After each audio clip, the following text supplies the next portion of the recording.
Hi, my name is Kavitha. நான் மலேசியாவிலேருந்து வரேன். இன்னைக்கு போயஸ் கார்டன் வந்திருக்கேன் தலைவர் பார்க்குறதுக்கு. ஸோ ஹோப்ஃபுல்லி அவர் கொஞ்ச நேரமாச்சும் நான் பார்க்குறதுக்கு வாய்ப்பு கிடைக்கணும்னு வேண்டிக்கிறேன்.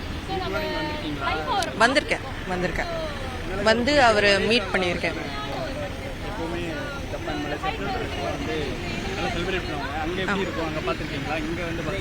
அவர் கபாலி ஷூட்க்கு ஒரு மாதம் அங்கே இருந்தார். ஸோ டெய்லி ஹோட்டல் வந்து நிறைய பேர் வெயிட் பண்ணிட்டு இருப்பாங்க அவங்களுக்கு. ஸோ இங்கே எவ்வளோ க்ரேஸியாக இருக்காங்களோ அங்கேயும் அதே மாதிரி க்ரேஸியாக தான் இருப்பாங்க. ஸோ யா, இங்கே இருக்கிற ஃபேன்ஸோட கிரேஸ் இவ்வளோ படம் ரிலீஸ் ஆனால் எந்த ஒரு டிஃப்ரெண்ட் நீங்கள் பார்த்துருக்கீங்க? அங்கே மலேசியாவில் சேம் தான், எந்த டிஃப்ரென்ஸும் இல்லை. பிகாஸ் அவரோட படம் வந்தாலே ஃபர்ஸ்ட் டே ஃபர்ஸ்ட் ஷோ நிறைய தியேட்டரில் வந்து நிறைய ஸ்க்ரீன்ஸில் வந்து திறப்பாங்க. அண்ட் ஏர்லி மார்னிங்கே ஸ்டார்ட் பண்ணிடுவாங்க அவரோட படத்துக்கு. And everybody is eagerly waiting for Vettaiyan. சின்ன வயசுலேருந்து நிறைய படம் பார்த்துருக்கேன். என்னோட ரொம்ப ஃபேவரட் வந்து படையப்பா, முத்து, பாஷா.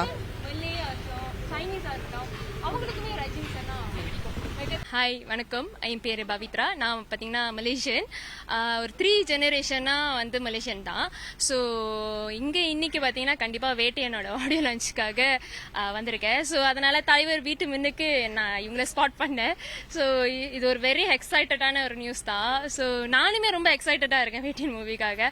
Fully first day first show தமிழ்நாட்டில் பார்ப்பேன்னு நினைக்கிறேன். இங்கே எப்படி பார்த்துருக்கீங்களா? இங்கே ரஜினியோட படத்துக்கும் இல்லை மலேசியாவில் எப்படி இருக்கும் அங்கே ரஜினியோட படத்துக்கும் அந்த செலிப்ரேஷன்லாம் எந்த அளவுக்கு டிஃப்ரென்ஸ் இருக்கு? செலிப்ரேஷன் வாய்ஸ் பார்த்தீங்கன்னா மலேசியாலையுமே நம்ம கட் அவுட்லாம் வச்சு செலிப்ரேட் பண்ணுவோம் தான். ஆனால் இந்த அளவுக்கு அதாவது நான் சோஷியல் மீடியாவில் பார்க்குற அளவுக்கு வந்து நான் அந்த அளவுக்கு பார்த்ததில்ல. அதாவது டான்ஸ் ஆடிலாம் பார்த்ததில்ல.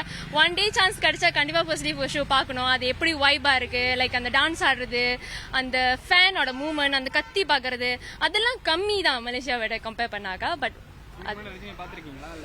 அவரை நேரா பார்த்தது இல்ல. ஆனா கபாலி ஷூட்டிங் மலேசியால வரும்போது கபாலி ஷூட்டிங் அப்போ மலேசியால பார்த்தது. ஏன்னா அது கபாலி படம் வந்து பேசிக்கலி பாத்தீங்கன்னா மலேசியால இருந்தனால. தேங்க்யூ.